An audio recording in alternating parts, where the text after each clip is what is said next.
And welcome to Girls Only Hoops. We are back for a new episode. I'm Candace Allen. I'm Tanisha Benson. We're your host of this show. We know it's been a minute. We do apologize, but we've been busy. We have been very busy. I've been very busy. But I'm excited to be back here at the show. I've been very busy. But you got to tell you put on events. We did a little something. You know we did a little something. I see you with the McDonald's hat on. You got on Converse today, but Nike did buy Converse. Hint, hint. I did say Nike. Yeah, but you got stuff going on. We got a lot of stuff going down in the OHIO. You know what I'm saying? A lot of stuff going on. We are back. Follow us everywhere on Instagram, Twitter, Facebook, TikTok, Girls Only Hoops. We're going to keep it up, have updates, highlights. The tournament is about to start, and we're going to have a lot of good content. It's starting. It's starting. I cannot believe it. It feels like it's like the beginning of the season. It sure does. It happens so fast. Yeah. Like, it feels like we started the show. Yeah. Who's going to be in the top 5? And now all of a sudden we at the end of January. Who's going to finish? Who's going to finish? Yeah. Ain't that the key? Who going to finish? Today, I believe today starts.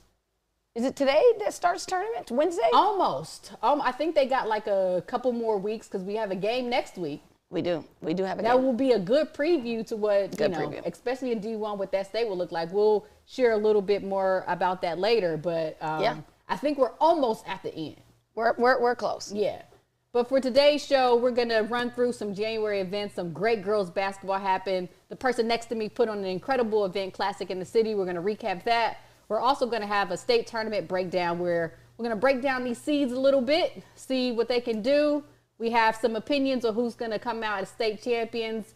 And then we're going to get into some WNBA news. Ooh. Listen, Girls Only Hoops is expanding because, a lot of moves have happened in our professional league. And it's only right that we bring our flavor to the WNBA because I think they need it. Yeah, you might want to stay to the end to watch this. Stay tuned. Yeah. But to start us off, we do want to acknowledge that we did have our first road trip game. We did. We had our first broadcast. We went down to Cincinnati. So thank you to Purcell Marion and their coaches and ADs for inviting us. They were really, really cool. We had a great experience. It was great. Great broadcast. And it was a different experience. I mean, when we're here in the studio, it was totally different than being out there in the game. Right. And then watching people watch us set up. Yes. Okay, I didn't really set up much, so I'm you not even didn't. that might not be my thing. Yeah, but you were fully talented. Right. Yes. And then I think some players knew that we were setting up. I think they showed out a little bit more. Oh, absolutely. I think they did. I really did. Absolutely. Yeah. And then even with Purcell Marion, their AD, as well as Coach Mosley, said that, they're going to try and fill the game up. Right. And I like that, you know what I mean? So it was actually a really good. They had cheerleaders in the stands. We didn't even know. Hoodies. Sweatshirts. Puffy coats. Listen. Timberlands. Purcell showed up and their team showed up, but we had a really good time broadcasting. And I will say we got some kudos because, again, we brought our flavor. We brought the flavor to the broadcast. We did, And I appreciate everybody who watched that broadcast on YouTube. You can still find it. We're hopefully going to pull off another one, so stay tuned to our YouTube channel so we can give you another road trip broadcast that we'll head out to and show you some more girls basketball. Yeah. But before we get started, we already got started, but to continue just a little bit, I want you just to break down Classic in the City. I don't want to put you on the spot, but just you are just tell me your inspiration of just starting your event, putting it together, all that goes into it. Because again, I think we talked about Journey to the Tourney that happened earlier this year, but I think people need to understand what you do and how much you value girls basketball and putting on a showcase. Could you just speak a little bit about that? Yeah, so, Classic in the City is a whole partnership between OGBR and Pickerington Central and the U.S. Army and the Columbus Sports Commission, and so many different entities come together to support watching girls basketball players compete against each other, whether it's from international of being in Canada or different surrounding bordering states. It's a really exciting experience because while we're playing basketball, while they're competing, we're also honoring Dr. King. which is extremely important because I think one of the things Dr. King did an amazing job of was not really focusing on the differences, but the things we shared. Okay. And so you feel that energy when you're in the gym, that we're all here, one, to empower and grow the game, especially in the high school sector. And then this year, more than any other year that I've ever seen in year 2 of an event, college coaches came out like no other, Candace. I mean, they came out for these young ladies. I believe in total, present, there were about 69. I mean, there was no room. And people don't understand, okay, that number seems small. No, it's actually really, really large, right. Especially during their season as well. So to have one court playing at one time, to have that many eyes on the girls was just tremendous. I mean, from the international teams of Canada came, oh my goodness. So you bring them internationally too? Oh, it's an international event. Absolutely. Did I mention that? You did mention it, but flex it a little bit more. You gotta hype your stuff. What can I say? Listen, it's only year 2, baby. Only year 2. Coaches, international teams. Yeah. Like, you can't get any better than that. Our team, our collective of a group is unbelievable. Like, just the amount of work that it takes for everybody to put this together. Definitely not all me whatsoever. And that's what you see. You see the product of people working together and making it happen. The Canadian teams were absolutely awesome. Oh. They were tough. We're going to get into it a little bit. They were tough. Canadian teams. Ohio teams were great. Okay. Indiana team was great. Okay. Illinois team was good. Wasn't there a Kentucky team too? And there was a couple Kentucky teams. Absolutely. So let's get into that a little bit with the tournament. You said some Canadian teams. Like, what was your, just reaching out, how you set it up, what was your thought process in bringing Canadian teams to the Classic in the city? The thought collectively was to challenge Ohio, bring in, players that maybe college coaches haven't seen in a while. And then also give Ohio teams a different look. A lot of our teams are preparing for states. Right. It's right before the seeding happens, right before that tournament run. And so when you're playing an outside team that has athleticism you maybe haven't seen yet, right, it's just a great opportunity to prepare your team for this next run of tournaments. So the 3 Canadian teams that we brought in were really, really, really talented players that are nationally ranked. I enjoy watching them. I bet. Yeah, they were good. They were international. Good. They were good. We also had some Ohio teams doing some business. One game we did want to shout out was the Purcell Marion and Westerville South game. Could you speak a little bit about that? You know what? That game brought a different energy to the arena. You know what I mean? It was definitely competitive, like super competitive when you have such young players competing. And I think Westerville South has a good combination of young players, older players. Coached very well, and then you have the Purcell Marion, which obviously we watch them. We have a good grasp on them. Right. Seeing them two go at it from Cincinnati to Columbus, and kind of meeting right there. Right. So you had a lot of Columbus, Westerville South fans. You know what I mean? Yeah. And if you don't know anything about Purcell Marion, they are traveling. I promise you that. They are all getting in the car. Right. So I think that energy there. You felt it. Oh, yeah. It was electrifying. In the building. Yeah. I like that. Yeah, I think Princeton played before them, and the lineup was very good. Again, I didn't do all of that. That was Brooks and Hedge and all of them. They did all that. The lineup was really, really good. And you also had like a battle of 2 Columbus teams, Afrocentric and Gahanna Lincoln. We talk a little bit. We've actually seen Afrocentric play a little bit. Could you speak about Gahanna's play? We had their coach on recently. Yeah, Bailey. How did they show up in the class? I thought this was a good showing for them. That was the best showing that I've seen them as far as playing a super duper competitive team. And please understand, a lot of Afrocentric's losses are coming from playing Division I schools. They're playing top talent. I go back to this. Coach Janisha is not concerned about what records and things like that. Of course she wants best, great records. But if she's getting something out of that, her team, and they're competing against a higher division with, competitive play, she's going to take that every time. Oh, absolutely. She would rather take a tough schedule then win every game by 50 points. I'm telling you, that's her. And it's setting up her team Yeah. for some supreme success because, like you said, they're playing at Pickerington Central. They're playing at Purcell Marion. When they get down, when they play in Division III, they're not necessarily going to see that type of talent.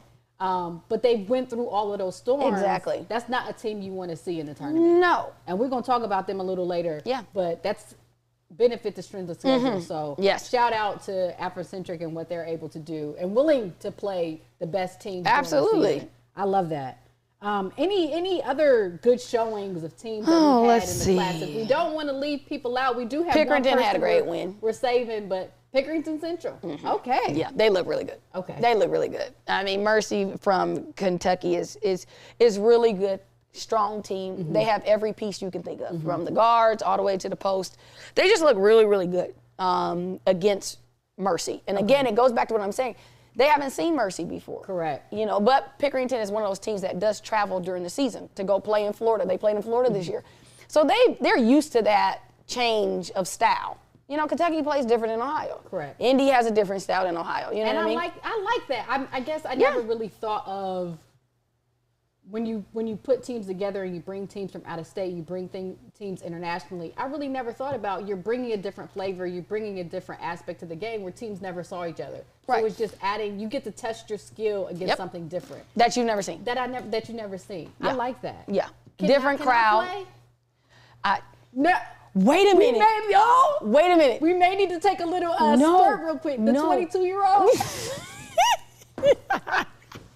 So real quick, only on Girls Only, do you get this? The story of stories.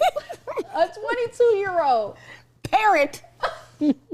dressed up for a JV high school game and decided to play. But wait a minute, Was balling. they still lost. Did they? They still lost. Time out. Black on the play. Wait, they still lost? They still Did lost. you see the news? Did you see the news report where it got her swat? The girl shot through the wall. Y'all, go check this out. It is he funny. I gotta take off my glasses during the show. Listen, I come. Then they had the parent of the girl that she was impersonating. Oh my God. Ooh. They had a daddy talking about, We can't get it together. We gonna get fired from our own show. I'm crying. they had the daddy of the girl she impersonated mad because she had on his daughter's jersey. Oh my God. And she scored more points. Oh. I am losing it live and living color. I got Listen, tears coming when out she my eyes. When she did an M1, she went like this. But why was she 22 playing JV? She couldn't play varsity? I tried to think if there was a reason, a good enough reason. Maybe they. You know what? We're going to have to toss it to commercial real quick to get ourselves together because we can't get over a 22-year-old playing JV ball. Y'all, So we gotta do allow better. us We gotta do better. to take a quick commercial break. We will be back with you when we get ourselves together because we just flipped it. So please join us and stay with us only on Girls Only Hoops. Only on Girls Yamo Media.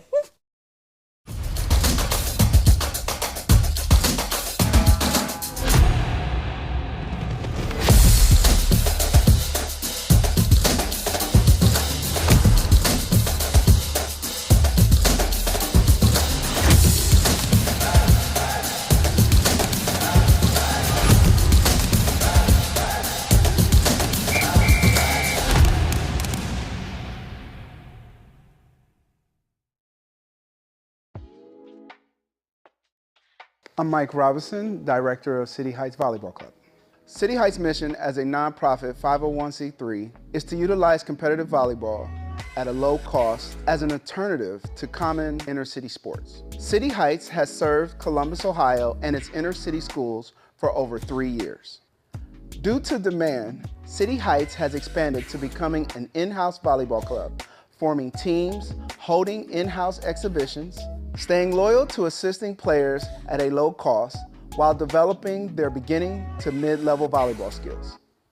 My experience that I'm bringing to City Heights is 10 years of coaching on multiple levels, from middle school to college. Our City Heights coaches focus on helping players reach their full volleyball potential, allowing these players to see past their sight to reach their vision. City Heights plans to become a staple in the community through youth sports, building relationships with other volleyball clubs, community and recreation centers within Central Ohio. Players that are interested in joining City Heights can contact us for more information at www.cityheights.club or personally contact me, Coach Mike, at 614-353-0147. You can also find us on Facebook, Instagram, and Twitter.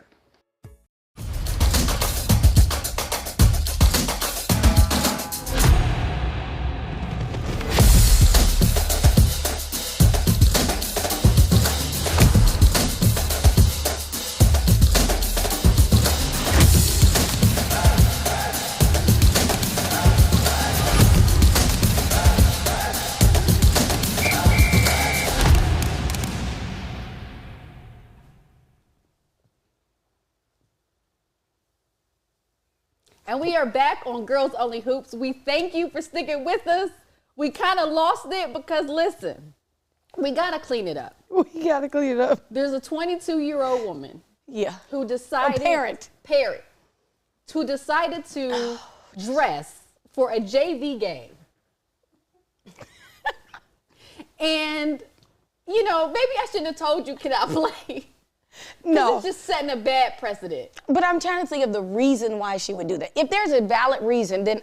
She wanted to win, girl. What you think? Yeah, her daughter probably played on the team and she got tired of losing. They was probably 0-18. I'm making this up. They have no losses. They have no wins. And they was like, she like, I'm we done. Winning by any means But necessary. you know what? Let's be honest. Although we cracking up laughing, I know, because we're going to have a lot of parents watching this. Right. Y'all might not have got out there dressing like the girls, but y'all be clowning too. Our parents be clowning. And especially now that we about to get into tournament time. Oh, absolutely. And we about to get in the AAU. Oh, my look. They might not have put on a uniform, but it's close. It's have close. some parents dressing. At this point, your AAU team gonna have 35, 33. Candace, when that came on my news feed, I thought I seen it all at that point. It was crazy. I couldn't believe it. It was crazy. Like at this point, we have lost all integrity of the game. You got 2-3 kids. You a whole mom. Ballin'. But she sent that little girl shot so far through that wall. She don't even play at 7:30. She played at 5:30. 5:30. She got changed in the locker room. The coach this is the problem. The coach had to give her the uniform. That's what So it was like a conspiracy all to get them together to say, we winning this game by any means necessary. They were high-fiving her. So everybody was in on it. Everybody was in on it. Everybody was in on it. I'm so done. Yeah. I'm so done. We should have had a segment about this. We just did. Sometimes you just gotta have a... Sometimes we talk about it's girls only hoops. Girls only hoops. We let the game come to us. We've always been those type of players. We let the game come to us. So when conversation happens, this is the show. This is the show you want to watch. You ain't getting it. I bet you it ain't get on ESPN. It sure ain't. I bet you ain't putting that on ESPN. It ain't on top 10. Nope. It ain't nowhere. Only on Girls Only Hoops. Yep. But tell me this though. Yep. Could this 22-year-old Yep. hoop with a player that you had at the Classic in the City, Leah Macy, somebody who scored 41 points. It was disrespectful. 16 rebounds? It was. Tell me a little bit about Leah in this performance right here. Candace, this is the problem. And I told her this after the game. How can you beat a Classic in the City record and you from another state? She didn't have to do that. She didn't. But I love the competitiveness. I mean, when she got it going and got hot, she was just like, this is my game. I mean, she just taking the hits. I mean, at that point, I mean, what was going to do? Right hand. It didn't matter. Like, she's just unstoppable.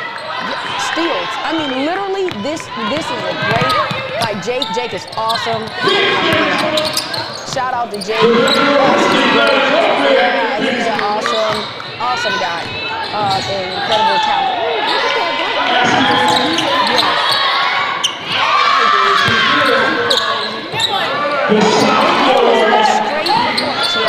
Yes. All-time record for a classic in the city. Yes.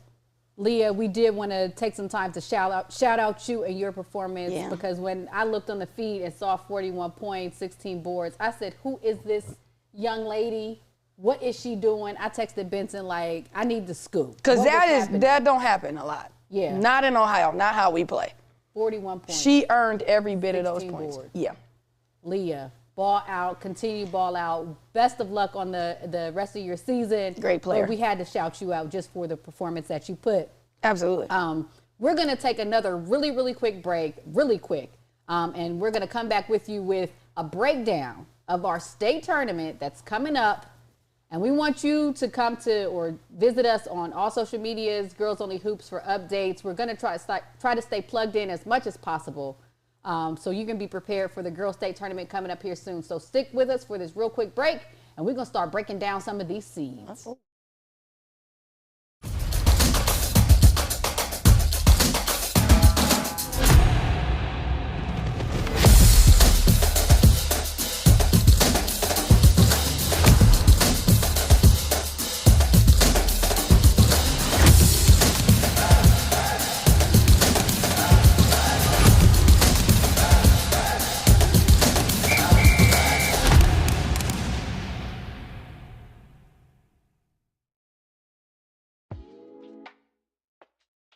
I'm Mike Robinson, Director of City Heights Volleyball Club. City Heights' mission as a nonprofit 501c3 is to utilize competitive volleyball at a low cost as an alternative to common inner-city sports. City Heights has served Columbus, Ohio and its inner-city schools for over 3 years. Due to demand, City Heights has expanded to becoming an in-house volleyball club, forming teams, holding in-house exhibitions, staying loyal to assisting players at a low cost while developing their beginning to mid-level volleyball skills.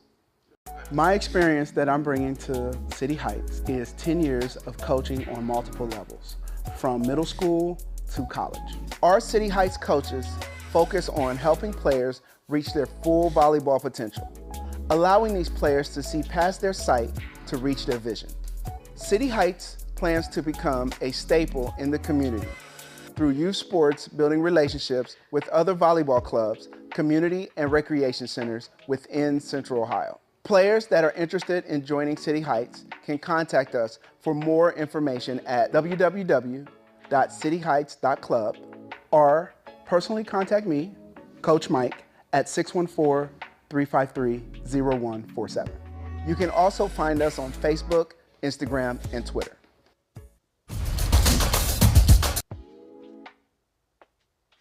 I'm Mike Robinson. And welcome back to Girls Only Hoops. This is the segment that we really wanted to do today, is the Girls Only Hoops State Tournament breakdown, where we're just going to review some of the top seeds. We know the tournament hasn't started yet, but it's going to be coming up really soon. Yeah, and we do want to make sure Girls Only Hoops is a part of all of that. So we're just going to start breaking down to see where the seeds are, some potential matchups, and then we're going to do what all shows do, give us our predictions, our predictions on who we think will end up as state champions this year. So we'll get right into it. We're just going to review some of our top seeds. We're going to start with Division I. And as you see here on the screen, we have them divided up by regions. We won't go through every team. We do want to salute all of the seeded teams and every team that's in a tournament first and foremost, but we're just going to pick out a few to see what kind of teams we have going on here in Division I. So let's look at that Region 1 a little bit. And Solon is tough. Oh my goodness. McKinley's tough. Who else is on here? I'm reading it.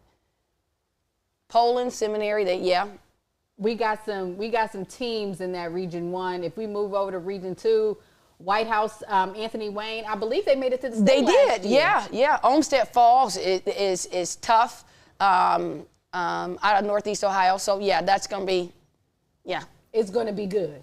Yeah, coming out of there. And then this Westerville, now Pick Central, we spoke a little bit about them during the Classic in the City. I did want to spend a few minutes on Pick Central because I believe they have a good opportunity to win the state this year. I think they have all the pieces. Yes. They have a solid point guard. Yes. They have solid forwards.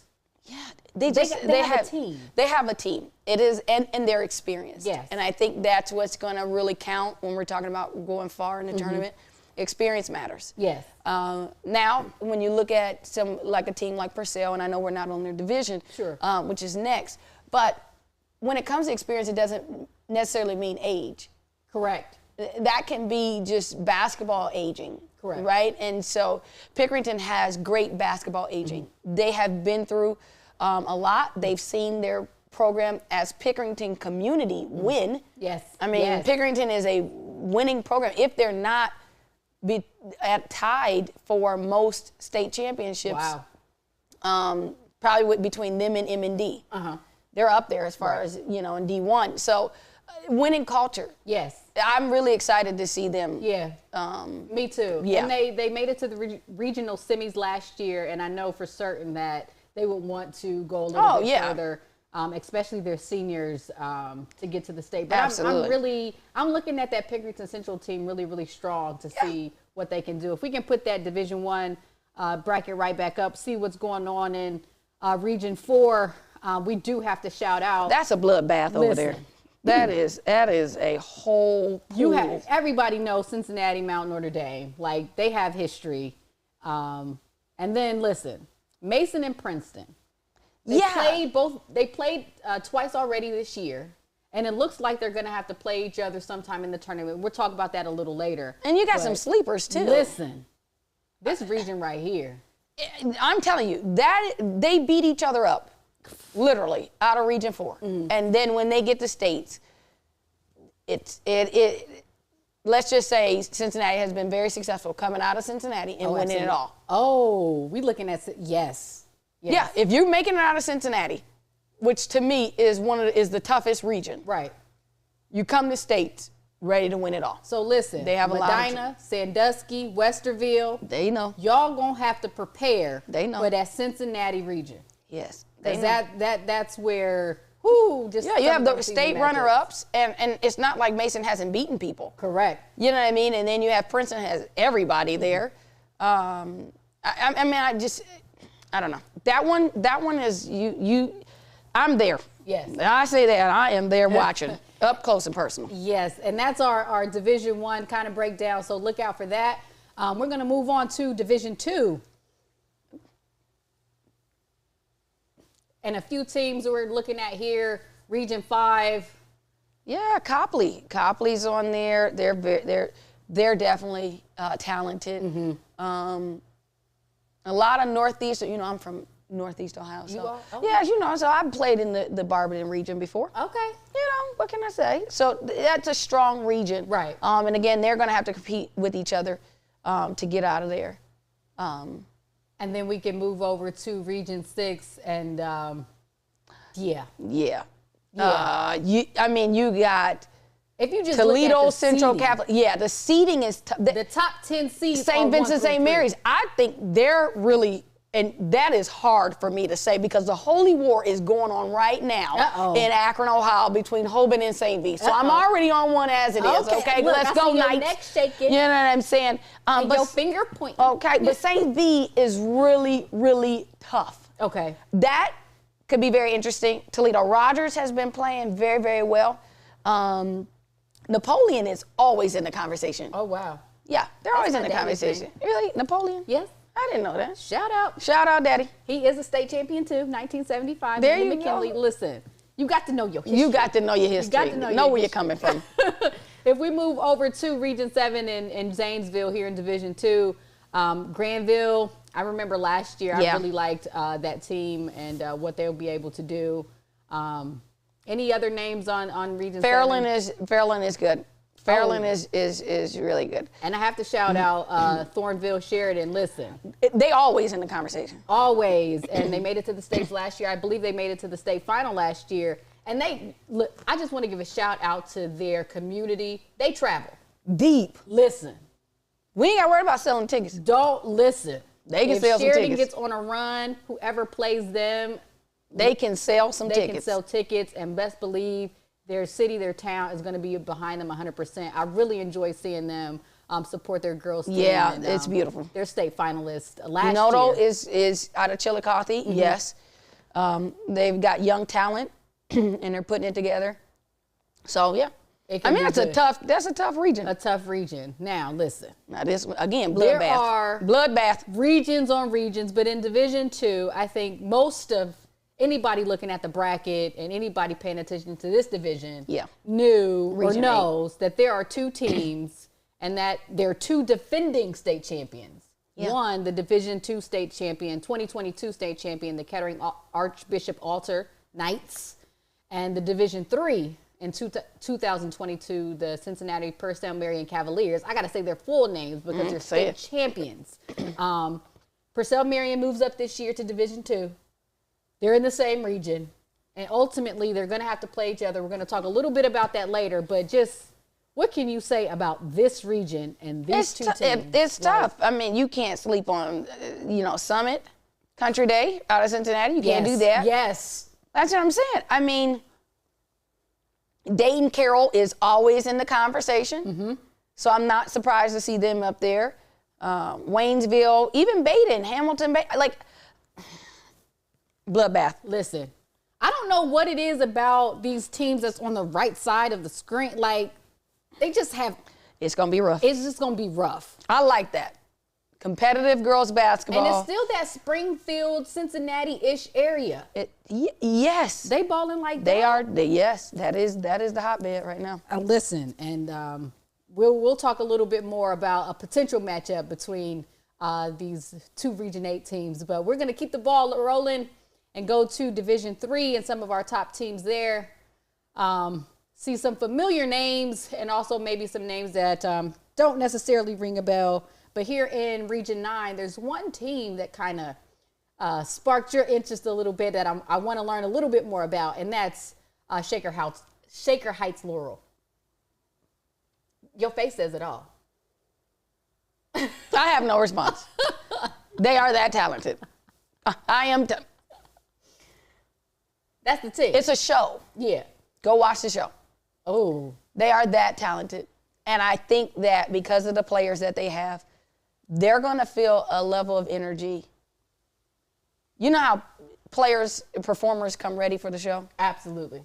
We were talking about Beyonce earlier. We sure was. Are they Beyonce? Yes. Okay. Yes. That's the expectation. And we're looking for Laurel to perform. So, Absolutely. High expectations for them. And they have it too. But Warrensville Heights is going to be, they're tough. They were tough last year.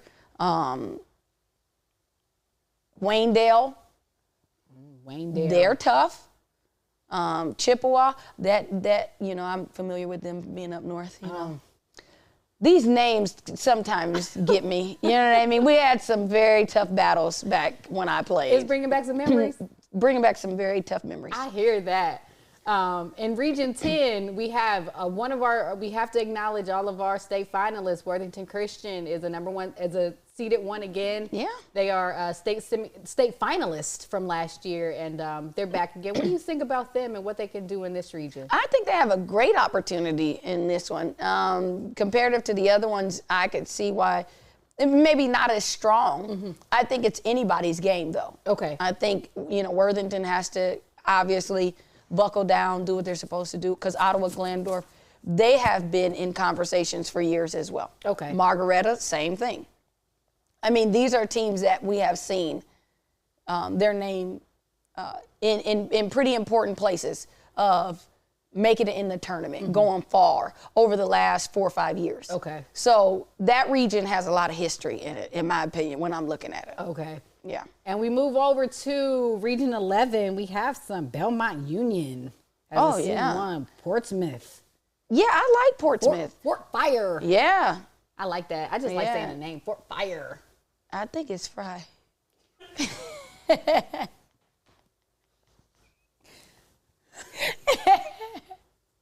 But if you want to call, why don't you take that up with their principal in their district and say, you know what, I think it sounds better. Pork fry, pork fire.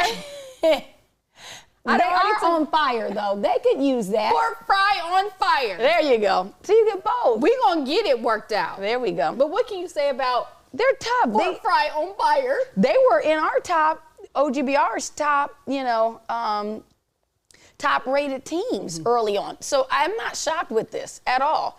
A lot of these teams that are showing up, and seeding doesn't mean that you are the number one or number two. It's just how this, system works and ways that people are trying to get to a state championship. Correct. And coaches, I'm telling you, Ohio has some. I'm spilling some tea. We have some of the most strategic coaches. Okay.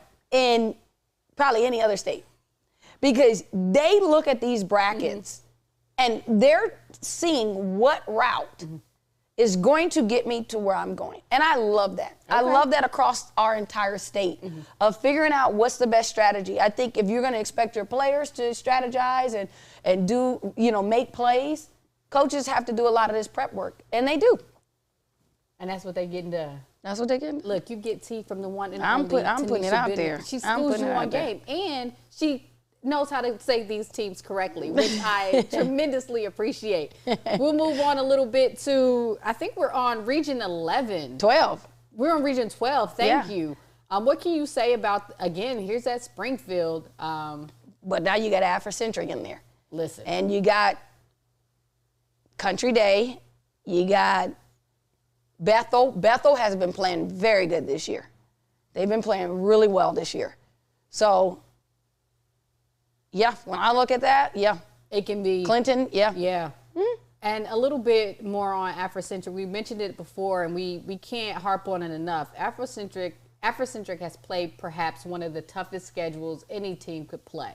Oh, yeah. And if there is a team that is just prepared for state tournament, the pressure, what they will find, it is them. They've played against the top teams regardless of division, competed, has always played hard, the entire game, no matter what the score is, understanding that they did have to contend with without Cameron Grant, but they are a resilient team. Yeah, and they're not making any excuses. No excuses. They play really hard. So I look for them in this just by sheer just what they've been able to go through this season, the competition they've been able to play against.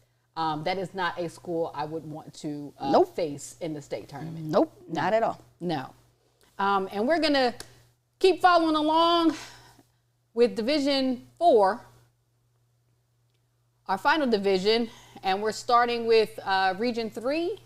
Yeah. What can you say about some of these teams here in Division 4, Region 3? All the way across? 13, or you want me to go all the way across? We can go all the way across. Toledo Christian pops out to me in Region 14. Region 16, Fort Loramie. I know you've heard of Fort Loramie. Oh, absolutely. There's no way anybody that has watched girls basketball has not and you see heard how I Fort let Loramie. You say Fort Loramie first? Yes, you did.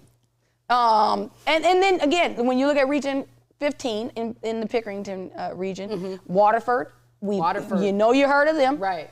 Berlin Highland. Definitely heard of them. Who else is on? Minster. Yep. I mean, this is... When we get to Division 4 at the state tournament. Break it down for us. They compete like no other. Okay. And you have strong crowds. And so although division as far as 4, the size of the school, things like that, the sports and things like that, these are very competitive teams. There is no difference between a Division 1 and a Division 4 state championship when that trophy is handed to you. Oh, absolutely. It doesn't matter how many kids are in the school, how many women's how many women's sports versus men's sports that you have. That means nothing. The Division 4, Division 3 levels are competing just like Division 1 and Division 2. And you're still state champs. And you're still state champ. You're state champion. Yes. And for the rest of your life, nobody can take that away from you. Never. I wish I would have played in one of these. I did play in a division, but I would like to say that I was a state champion. I can't say that either. We're going to have to. Well, we've had a couple state championships on the show. Oh, yeah. We have. Yeah. But not to bring up old stuff, but our time is not over yet. We can always suit up whenever we could come back. We can come back. I mean, if other people doing it, we might as well too. Listen. So I don't know. Purcell, let me know. I'm going Division 4. You going Division 4? I don't know. I want to go Division. I want to go Division 1. Look, I'm trying to show out. They're gonna be like, who that is? Yeah, I don't know which team. I don't know. Which team would I play for? But that news story gonna be whack because 22 sounds like this, but my age, we ain't gonna say that out loud. I still have a torn LCL. Girl. Over COVID, they told me I couldn't get surgery. But now, like, how we gonna sneak on the team? I'm not. That's why I'm making it public now. I'm addressing the audience that I'm really ain't getting out there. Well, it's just me suiting up for one of these teams so I can have state champion across my chest. Yeah, I can't do that. I can't do that. I'll be the manager. But yeah, Benson can't run half court and back. Basketball hoop dreams is over. That's why we give you girls only hoops. But we do want to. From a chair. Yes. We do want to get to just some potential matchups of how the brackets kind of play out. Let's look at it. A couple of teams we could expect if they play up to what they can and what they're able to and the expectations that I know that they've had all year. Some potential matchups in each of these divisions that may, shake some things up.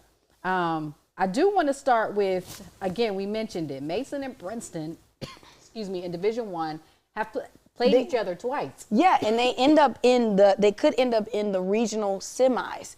We knew that. Yes. We predicted that. Yes. That could honestly happen. That they would, again, beat each other down to get out of there. Yes. It's a fight to get out of that region. The two close games, one that was only won by 1 point. At the last second. Yes, to only meet up again could possibly meet up again in the state tournament. I thought it was the last second again. Wow. I mean, that game was, those two games were unbelievable. Yeah. So, yeah, that would be fun. I would be there. A matchup that we are looking forward to. If both of these teams, this is no disrespect to any team who is still competing, they're going to have to play really, really good, the best of their abilities to get to that point. It's one and done at the end of the day. Yes. Like, we can predict, we can matchups and all this stuff. At the end of the day, it's one and done. Right. And you have to win. The right team on the right day with the right shot, anything can happen. And again, in this Division I, too, we have another one, these two Central Ohio teams, Dublin-Coffman and Pickerington Central. We talked about Dublin-Coffman. And the regional semis could meet up once again. They played last year. We talked about Dublin. regional semis. Right. And now we talked about it. That's a team I do not want to see. But I think Pickerington has had enough experience with Dublin that I don't think it would be as easy. Okay. But again, I can't put it past Dublin. Yes. I'm confident in Pickerington. All year on this show. We have said it. That is not a team you want to see in the tournament. No, you don't want to see them. Pickerington Central, if they get to this point and they play each other, they're going to have to be prepared. Now, they do play each other coming up really soon next week. They do. So we get a mini preview of what these two teams could possibly do. And so this will be a good barometer for each of them. Absolutely. About what they'll see in the tournament. Absolutely. And what a way to end the season for them, too, is like, hey, we know where we stack up. We know we have to work on. And we can see you again. I like that. I like it too. Yeah. And then we move on to Division II and potential matchups. Again, we have to mention. I'm going to skip the one I have above it, but Afrocentric and Cincinnati Country Day could potentially meet up in the regional semis. Very different styles. Very different styles of play, but like I said, that's in the regional semis. Yes. The route there is going to be the story. That's going to be the story. Yep. That's going to be the story. We can never put it past I don't know how many state champions they have. 8? A lot. State champions? A lot. 8, 9, 10, 11, 10, 12. They got banners on top of banners. But like you said, it's the route there that's going to be the thing. But eventually these two teams could meet up, and that's one to look out for. But again, there is a matchup in Division II that could potentially happen between two state champions, Kettering Alter and Purcell Marion, that'll take place in the regional final. If all shakes out well, and I think most people expect it. Yes. We called it early. Calling this all season. All season. We said that would be the way out. I've been bugging you about putting Alter against Purcell in the Classic and the Journey. And they said no. Because we want to see this match. They would have played the game. Yeah. But I think it's going to make it so much special not seeing them together and then having them match up like this. Oh, absolutely. Yeah. Absolutely. Yeah. And we talk about, I think, what do they say in boxing? Styles make fights. Yeah. And I think this could potentially be one of those where you yeah. just see two extremely well-coached teams. They play very different styles, but that's what makes it exciting. It's going to be the adjustments. Yeah. And I think that's what makes tournament basketball so special is seeing, players are going to make plays. We say that all the time. All the time. But coaches have to make adjustments. Right. And we're going to see, who's making adjustments. Are your kids able to, implement those adjustments quickly? Yes. Can they do it? Yes. And that's really going to be the telltale, how we're winning. Yes. If we're winning. And you don't have but one time. Right. Right. Again, You can't come to the game with attitude. No. Not this during one. tournament. Yes. This is not your time to have attitude. This is not your time to have no relationship problems. This is not your time to be mad at your mom and your dad. This is not the time. Tournament time ain't it.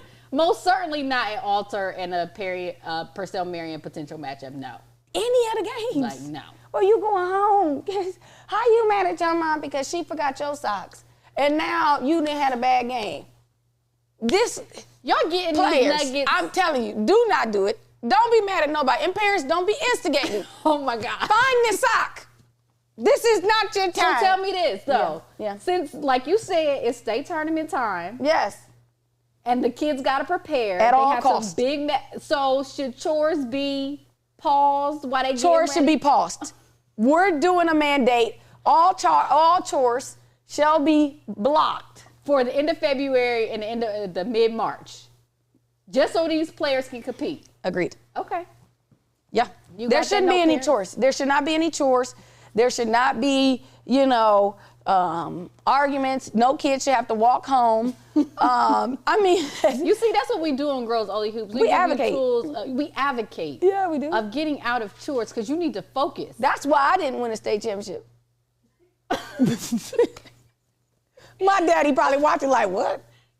Your daddy about me. My mom, yeah. That's why I didn't win. Because my mom didn't made me do chores. I ain't trying to get in trouble. That's why I didn't win. 'Cause my mom and daddy made me have chores. It's ridiculous. That's ridiculous. So, That's incredible. Well, that's why I'm giving my advice now. that's why I'm going to just say, yeah. Being honest. But we're going to keep it moving a little bit.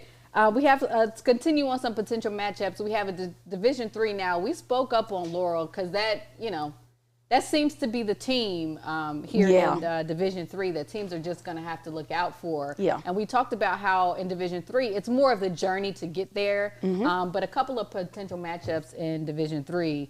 Warrensville Heights in Laurel. Yeah, they're tough. And I think- Worthington Christian in potential Laurel. Yeah. Those can shake out to be some really good games. Absolutely. I mean, it's going to be tough to get there. And it should be. I mean, that's what you want. You want teams that, can put it together and be consistent. And so, Northeast Ohio with Warrensville Heights being up there, Shaker Heights being up there, Laurel, that's going to be a crowd game. Yeah. And I think the crowd could play a very, very big, piece in that game. When you're going to schools that have high, they travel well. Right. That plays a big role. It makes all the difference. Right. So, again, nobody should be getting sick during tournament time. We need all of the grandparents and aunties and uncles and cousins to be traveling because these players need you. Yes. They do. They need the crowds. That really, really, it makes a difference. I think it's the same thing for Division IV. I mean, I can't call out technically a matchup because I think it's just there's so many factors with it. You know what I mean? I can say Laurel, but Division IV is going to be the same exact thing. It's more of the journey. It's the journey. And all the pieces that come together, the crowds. If a team gets hot, there's a lot more at stake there. Obviously. Can you make it work? Yes. When there's a lid on the rim. And everybody's experienced that. Oh, absolutely. How do you get the ball in the rim? How do you turn, the energy when it's not going well? Let's say you start off wrong, you got an attitude, I don't know for what. You come to the game with attitude. How do you turn it around in the time that you have? Right. you don't have a lot of time. Right. And like you said, this is it. This is the end of the season. This is it. So we expect all the teams to come out and play well. I hope you guys enjoyed our breakdown of the state tournament. We're going to have more breakdowns, and hopefully we can bring in some interviews from coaches and players as they prepare for the state tournament in upcoming episodes. So please stick around with us. We're going to give you our predictions of what we think, who we think will be the state champions in each of these divisions. Stay with us. This is Girls Only Hoops on Yamo Media.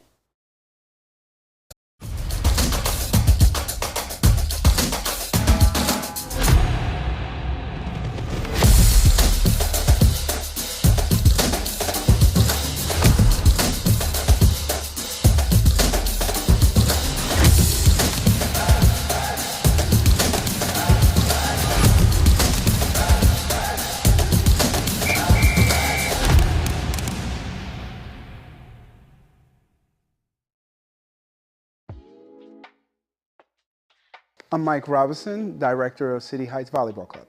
City Heights' mission as a nonprofit 501c3 is to utilize competitive volleyball at a low cost as an alternative to common inner-city sports. City Heights has served Columbus, Ohio and its inner-city schools for over 3 years.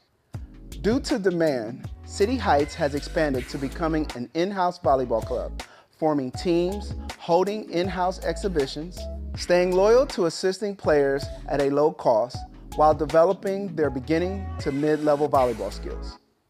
My experience that I'm bringing to City Heights is 10 years of coaching on multiple levels, from middle school to college. Our City Heights coaches focus on helping players reach their full volleyball potential, allowing these players to see past their sight to reach their vision. City Heights plans to become a staple in the community through youth sports, building relationships with other volleyball clubs, community and recreation centers within Central Ohio. Players that are interested in joining City Heights can contact us for more information at www.cityheights.club or personally contact me, Coach Mike, at 614-353-0147.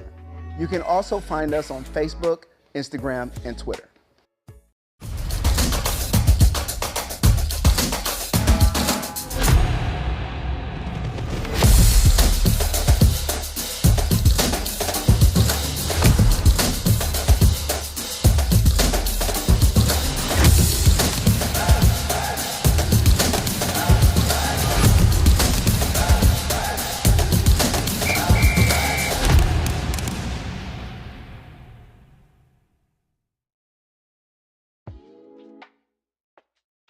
I'm Mike Robinson, Director of City Heights Volleyball Club.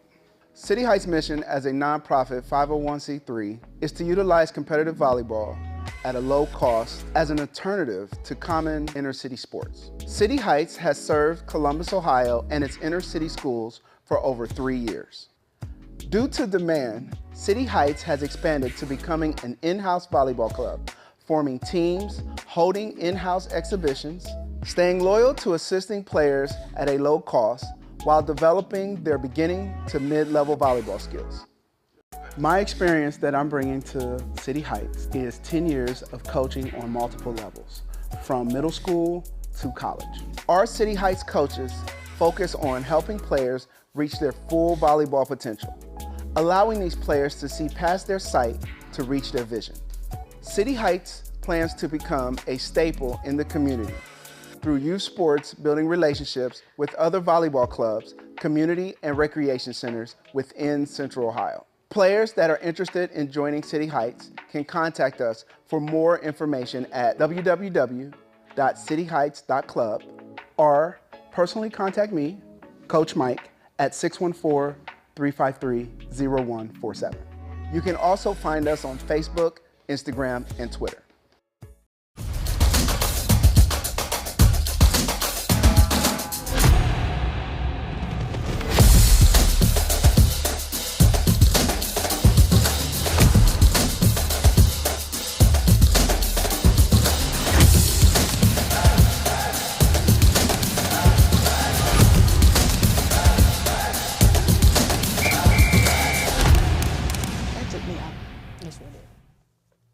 And welcome back to Girls Only Hoops. We're going to continue with a little bit of our state tournament breakdown, but for this segment here, we're just going to talk about our predictions of who we think will win. We won't take too much of your time. So let's start in Division 1. Can I say something? Yes. Please do not take these predictions as is. Benson and disclaimer. Disclaimer. Oh, because somebody will call me saying, I heard your show. You said we wasn't going to win. No, that's not what I said. Right. I am just predicting, and I can be wrong. We can't be wrong. I'm okay to be wrong. Yes. Because I really want everybody to win, including me. Absolutely. Whatever team I decide to not play for, but I'm also the manager. Yeah. Mm-hmm. But again, disclaimer, all teams are rooting for you. This is Girls Only Hoops, so we want you to go out, play hard. These are just predictions on what we've seen throughout the season of who we think will come out as state champions. And listen, to all the other teams that we may not just mention during this segment, we hope you prove us wrong. Yeah. And tag us. Yes, and the competitive nature of girls basketball, we can up that up. Look, it only increases the audience and people's anticipation of viewing the sport. So please don't hold us too against us. Don't call me. Do not call me. Don't blow up Benson. Or message me. We're just tossing it out there just to spice it up a little bit. So Division 1, who do you have winning the state title? Oh, you gonna start with me? I'll say pick Central. That's my pick. I think they're primed and ready. I think they were disappointed last year. I think they have the talent. I think they have the leadership. And I always say, if you have a point guard who is ready to win, and they do, I do too. A Vanderbilt signee, I think she's Columbia. I mean, they're ready to end off on a high note, and I think a state championship would be that for them. I can't disagree, but I like Mason. I'm being dreamy about Princeton too. Okay. But I do understand what you said. Yeah, you gave me 3. Pick Central, Mason, Princeton. Those are our selections of thinking what they can do here in the state tournament. In Division 2, to me, I'll take it on the chin with this one. I think it's going to be whoever wins that Alter and Purcell championship. Listen, I'm going with Purcell. Purcell is a monster. They are different. They're different. Yeah, disrespectful different. Yes. I am not sneezing at Alter. Listen, that is a well-coached team. Well-coached. Listen, Purcell's a well-coached team, too. This isn't coaching, I think, is a wash. It's going to be the players on the floor. Yep. But just the style of play, styles make fights. If they're able to slow the ball down, if they're able to prevent any fast breaks and keep the three-point line away, I don't know how much you can do with D in the paint. Maddie Moody, she does like to show her presence. She sure do. She's a state champion too as a freshman, so she's coming and back Riley. They got some and Riley. players. So they got some players over there too. I think a style will make fights. I do think Purcell has the edge, but I think St. V need to be in that conversation, and I would not.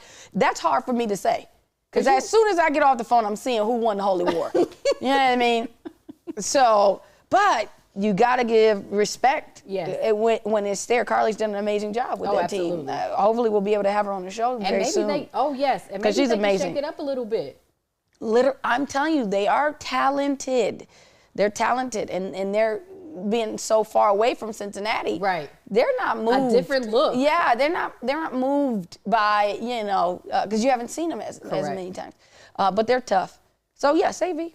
Say V. I can't believe I said that out loud. Alter. All my Hoban Knights. Do not. You talk about. I have to do it for the show. And now you're giving kudos to y'all's arch nemesis. I know, right? What kind? Never mind. If I was Hoban, I'd kick her out the crew. I can't. They ain't gonna let me go. They ain't gonna let me go. They ain't gonna let you go. No, I bleed blue. In Division 3, who you got? Laurel. I'm not disagreeing.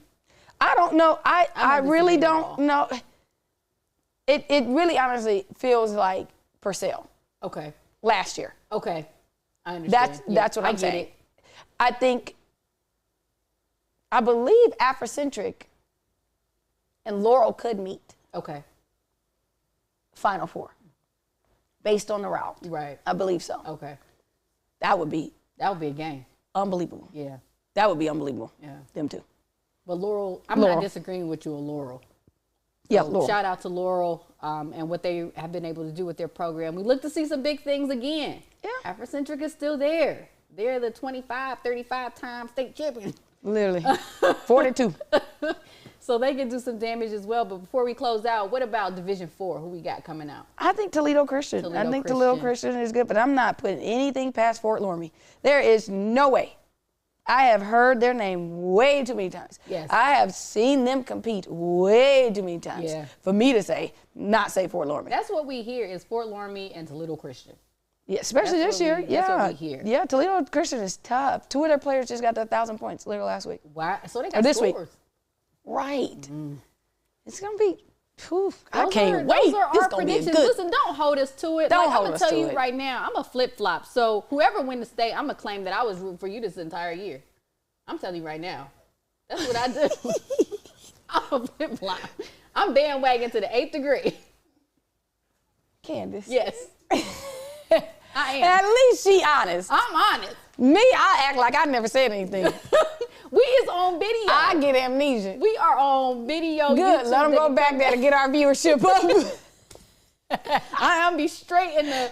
I don't know when our last broadcast day is for our show, but I'm gonna be straight. Like I picked them. Yeah. And this is why I picked all 4 state champions. all of them. All of them. Correct. 1-1-1-1. That's me. Vincent, you had none. You had none. That's what you tell me. You ain't gonna remember, and I'm the bandwagon. Yep. But that's our state tournament breakdown. Please stay with us. We're gonna continue on. We got some WNBA news we want to bring about, kind of broaden our horizons a little bit. Yeah, we are. We are. Girls Only Hoops wants to spread our wings, so we're gonna be talking about some news that's happening around in the W. So please stay with us. This is Girls Only Hoops.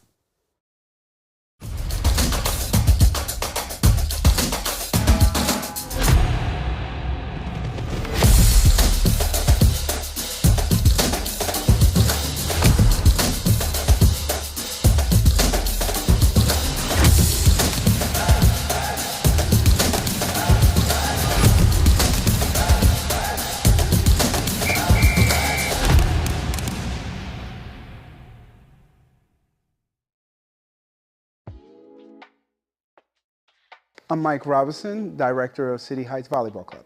City Heights' mission as a nonprofit 501c3 is to utilize competitive volleyball at a low cost as an alternative to common inner city sports. City Heights has served Columbus, Ohio and its inner city schools for over 3 years. Due to demand, City Heights has expanded to becoming an in-house volleyball club, forming teams, holding in-house exhibitions, staying loyal to assisting players at a low cost while developing their beginning to mid-level volleyball skills. My experience that I'm bringing to City Heights is 10 years of coaching on multiple levels, from middle school to college. Our City Heights coaches focus on helping players reach their full volleyball potential, allowing these players to see past their sight to reach their vision. City Heights plans to become a staple in the community through youth sports, building relationships with other volleyball clubs, community and recreation centers within Central Ohio. Players that are interested in joining City Heights can contact us for more information at www.cityheights.club or personally contact me, Coach Mike, at 614-353-0147. You can also find us on Facebook, Instagram, and Twitter. And welcome back to Girls Only Hoops. This is our WNBA segment. Yes. We had to bring this segment to Girls Only Hoops because if you've been a fan like me, and I think because we're on the same wavelength, if you've been a fan back in the trenches when the league started, we've been waiting for like the league to get to a point where breaking news, free agency before the season starts is like one of the hot top topic. stories in sports.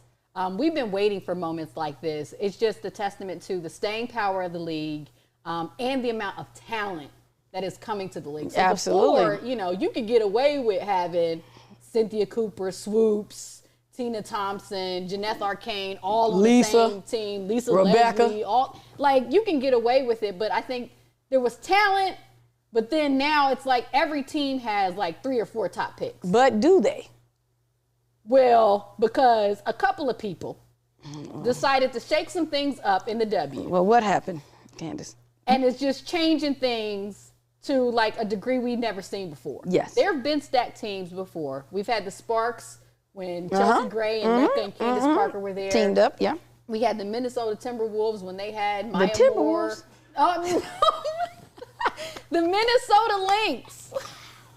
Somebody took somebody's name. I said Timberwolves. It came out real smooth. It did. It sure did. The Minnesota Lynx. Don't let me disrespect the Lynx like that. Who had Maya Moore, Maya. Lindsay Whalen. We ain't about to get on Maya Moore during this show. More about her later. Sylvia Fowles, Simone Augustus, who just had her statue. Love Rebecca Simone. Brunson. Yep. So they had a stacked team. So this isn't new, but this part, or right now, is just taking it to a different level. So recently, as in like 2 days ago, Literally. Candace Parker, the two-time champion, I think she's a two-time MVP, a Defensive Player of the Year, one of the greatest players of all time, Yep. still a all-star player, decides to go to the Las Vegas Aces, Defending. the defending champion Las Vegas Aces. And if you look at this picture right here, they have a two-time and current MVP who is just 26 years old. She young. She in that prime now. She in that just prime. started her prime and got 2 MVPs and a Defensive Player of the Year. Wilson ain't no joke. Listen, She ain't no joke. you got Asia Wilson. You got Chelsea Gray, who had perhaps the greatest postseason a point guard could ever have in last year. Magic. The Finals MVP. Yeah, she Magic Johnson. Listen, you got Kelsey Plum, another #1 pick, averaged 20 points a game. You got Jackie Young, #1 pick. Keep it. Yeah. All 5 of them And then you gonna add. are Olympians. And then you gonna add. And you add Candace Parker. Candace Parker. Like, what? If you showed up to the gym, right, and you saw a team with Chelsea, Kelsey, Asia, Jackie Young, and then Candace Parker lace them up, like, what do you do? Use the bathroom. I'm going to the I'd be bathroom. like, my LCL, my PCL, my ACL hurt, I my knee can't. broke, my back broke, everything broke. Like, what do I'm you going do to the bathroom. with that? Do you think this will work? Yeah, I think we should have been at this place. Yes. I think this, like you said earlier, I think it shows the growth, and we talk about W all the time. Yeah. I think it shows the growth. What we're seeing is these super teams. Yes. And we're not just seeing 1 or 2. No. We're going to start seeing a lot more because this class, this 23 class coming out, is a very strong class. Absolutely. I am telling you. A lot of the top picks in the draft of W would have played for a national championship, either would have been in the Final Four, Correct. or would have been in the top 25 in the NCAA. Correct. That is why we see these top teams. Absolutely. You know what I think I'm going to call it? I think a lot of these players are thinking that these young bucks is coming in. That's what they feeling? I think they feeling it. I think they feeling it? feeling the heat. Oh, okay. I think didn't they feeling of the it heat. like that. Yeah, I think they feeling the heat. I think they. Wait a minute. I think it's just on like maybe 70. I don't think it's like heat because. No, this class, this 23 class. I'm sorry. Wait. Angel Reese has 1 more year. I believe so. I think she has 1 more She year. different. She is different. different. She is She different. balling big time, though. She not playing. When But she hit that listen. TikTok dance, I was just like, now we have seen it all. LSU about to play South Carolina When? in February. In SEC what? Yes. Not even this a tournament, this a regular ga- season. game. Aaliyah Boston, Angel Reese. Like, see, we go WNBA, we go college basketball, we do We it all. might need to do the watch party for that one. We may. Because you know we gets down with Look, the I'm W. down with. I'm down. We do need to be that. in our orange sweatshirts, Yes, honey. Yes, listen. But like we said, with the Aces, there are going to be more super teams. And I said, what do you do if you're a super team with Candace Parker, Asia Wilson, Jackie Young, Kelsey Plum, Chelsea Gray? Well, you do what the New York Liberty just did. Again, I'm doing the same thing. Look. What are you supposed to do with You that? got Stewie? What you gonna do with Sabrina in Stewie? that school. What are you gonna do with the female Kevin Durant? You get Jonquel Jones, who nobody had on the radar to go to New York. No, they did not. That was a Nobody sneak. That had was a it. sneak. That was a sneak. That was a sneak. Yeah, and that even was a in this sneak. picture, Benijah Laney is not even pictured. She was just on the World Cup team. That's what I'm She's saying. going to be starting at your 4 or That's your what I'm- 3. Yeah, whatever And Stewie, then- however Stewie want to play it. Then you got Brina. You add You got Brina. Brianna Stewart. Like, what do you do Go to the bathroom. What do you do with this team? Who do you guard? But see, that's why I think this will become the norm. Yes. It has to become the norm. Yes, absolutely. It has to. Like, I believe a lot of our players that came out of college were ready. Yeah. We just didn't have the room. Yeah. We didn't have a room. And I think there's a gap, like the matriculation from NCAA college basketball to the league. Yeah. That matriculation needs to be smoother. Yeah. We can't lose sight or where is Boston's coming out. Yeah. But she's going to Indy. Listen. She's going to Indy. I'm telling you, she's going to Indiana. She's going to Indiana. She's going to Indiana. I'm pulling from whatever wishing from a tree, the genie. Kelsey Mitchell, just get ready. I don't know. Your post is coming. I need Atlanta to make a trade. I don't know if it's even possible. They didn't brought Wheeler. They didn't brought Wheeler. Leah Boston and Ryan Howard on the same team in Atlanta. Listen, please make this happen. You know I would love it. My girl Nas is there. My baby Nas is there. Nas Hillman there. I need Leah Boston for the dream. Don't give me. I love. You can dream all you want to. She gonna be with a fever. And I will say this though. They put some pieces around. Like you said. Wheeler there. That's what I'm saying. You gonna see us. Listen, these teams is starting to figure it out. But you're right. Top heavy. Go top heavy. Go top heavy. Absolutely. And like you said, there's only so many spaces, and how the talent is. Almost every team gonna have 2-3 number 1 picks. That's what I'm saying. I mean, Taurasi ain't retiring for another 10 years. We didn't even put it on the list. We got a player coming back. Who, BG Taurasi? free. BG playing this year. And she said it too. She sure is. She not playing. So you want to get she said I'm ready. BG. Yeah, she ready. She ready. She ready. DT coming back. And Brianna Turner is there. You're probably gonna get a couple more pieces. So I can't sneeze at what Phoenix is doing. That's what I'm saying. Listen, this is the new norm. Listen, we may have to do like a special edition girls only during the summer just to bring you some WNBA news, because this season. I don't think you understand. Yeah, this is what we do. It's gonna be fun. It just. Yeah. I'm just excited. Yeah, it's gonna be good. Like, look, now I do gotta hate on bandwagon fans a little bit, even though sometimes I be bandwagoning. You can go to a game. Because you did just admit you were bandwagon. I sure did. Okay. But listen, I've been. Now you backing out of the bandwagon. How you back out of the bandwagon? I've been with the WNBA since they was on Lifetime. They used to broadcast on Lifetime. I used to tape their games. I've been fans since they was in the ABA. Yes, listen, I wasn't even born. West. I was there at the convention center. I'm a true to this. I am true. I am too. You can get a ticket for $20. Cheryl was my girl. $30. Tina, that red lipstick, she was cold. I looked online for some Aces Liberty tickets. Them tickets is $200. $200. Now, for the growth of the game. Where are you sitting at?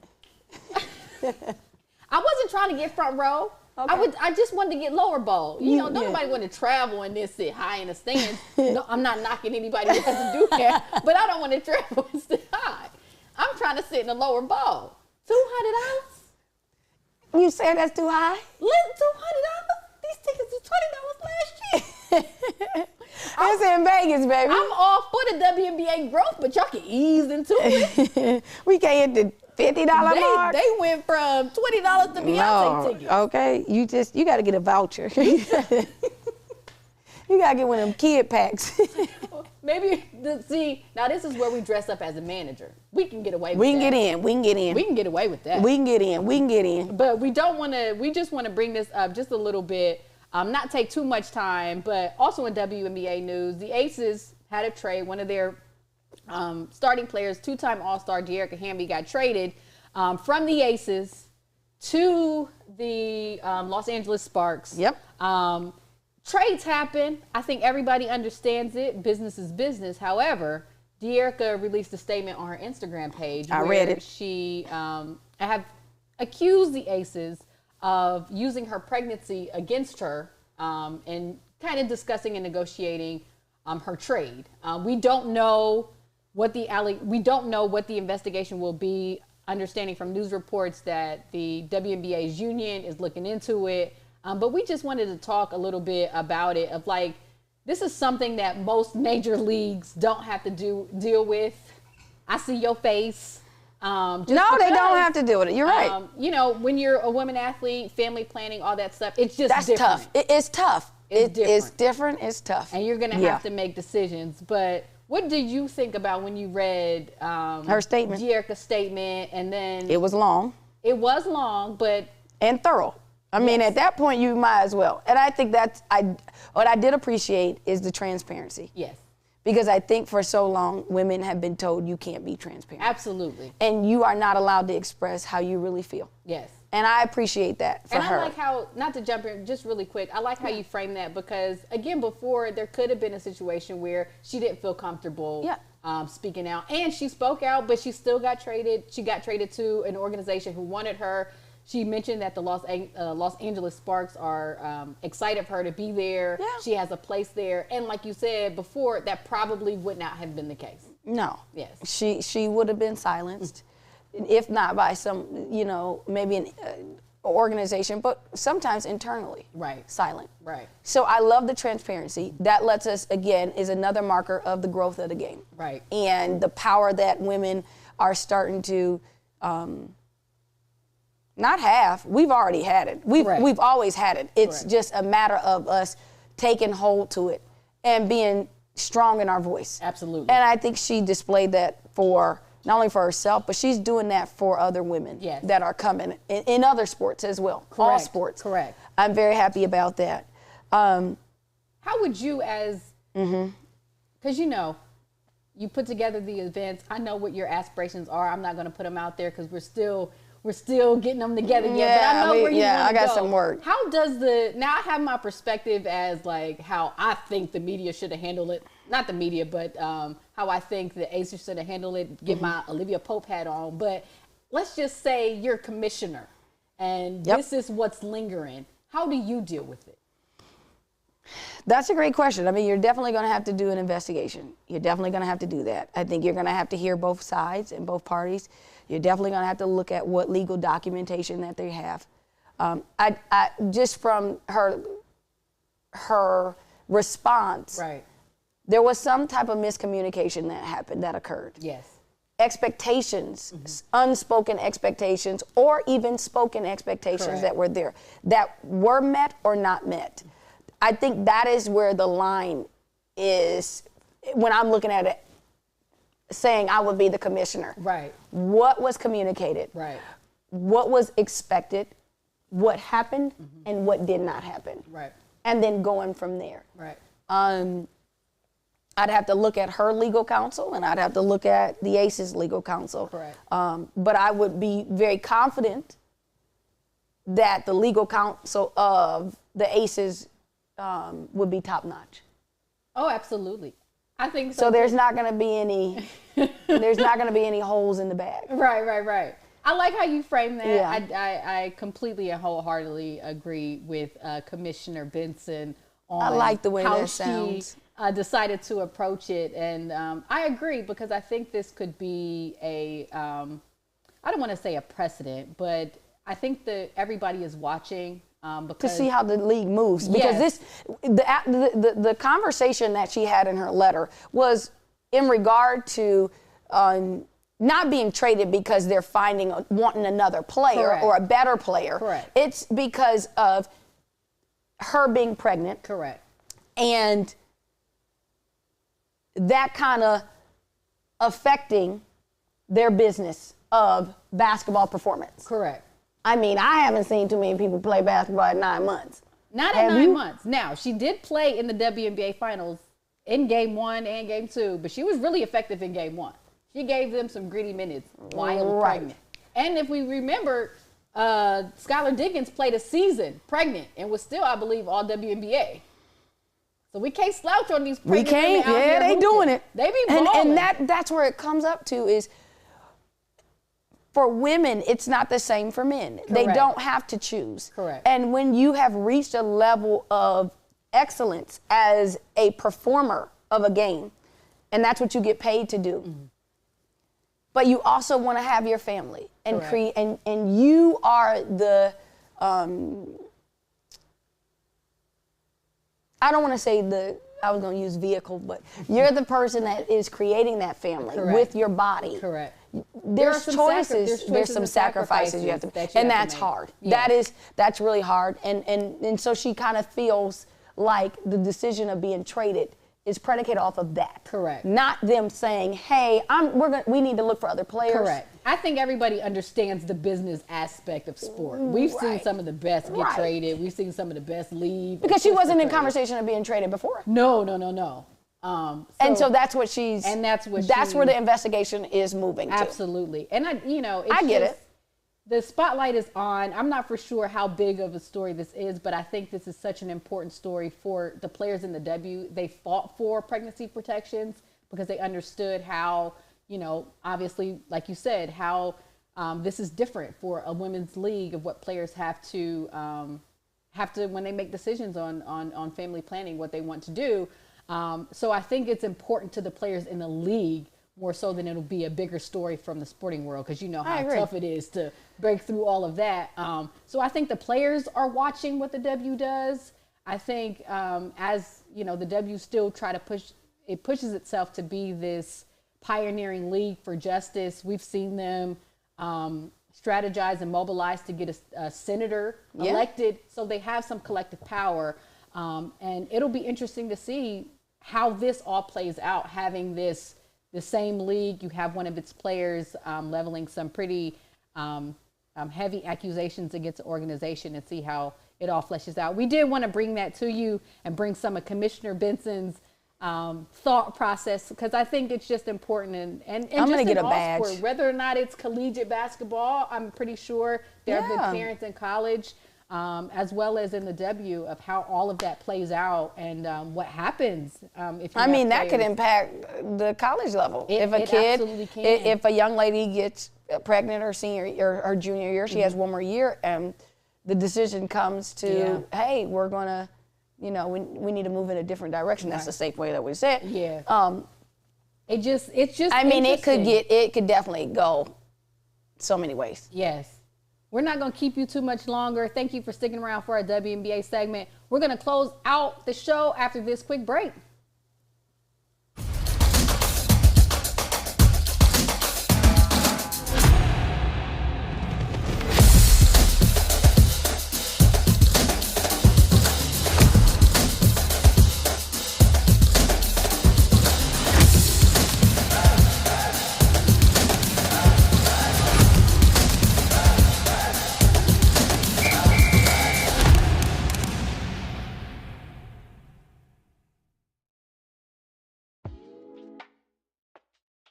I'm Mike Robinson, Director of City Heights Volleyball Club. City Heights' mission as a nonprofit 501c3 is to utilize competitive volleyball at a low cost as an alternative to common inner-city sports. City Heights has served Columbus, Ohio and its inner-city schools for over 3 years. Due to demand, City Heights has expanded to becoming an in-house volleyball club, forming teams, holding in-house exhibitions, staying loyal to assisting players at a low cost while developing their beginning to mid-level volleyball skills. My experience that I'm bringing to City Heights is 10 years of coaching on multiple levels, from middle school to college. Our City Heights coaches focus on helping players reach their full volleyball potential, allowing these players to see past their sight to reach their vision.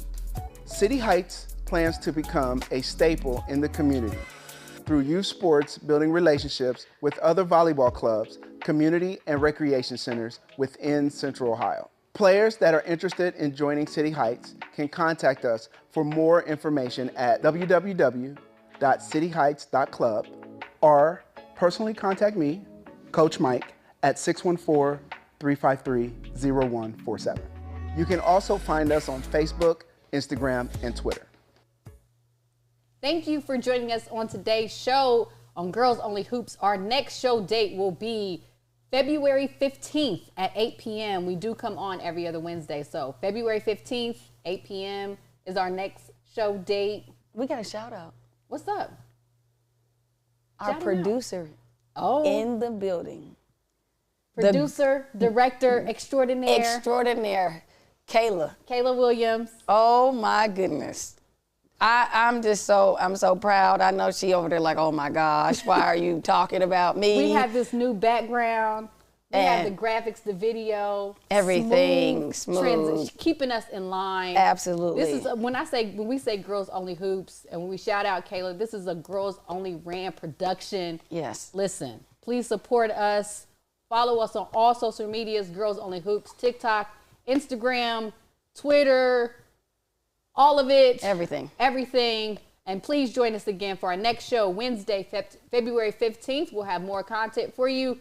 And please have a good evening. We are Girls Only Hoops. I am Candace Allen. I'm Tanisha Benson. Have a good night, everybody.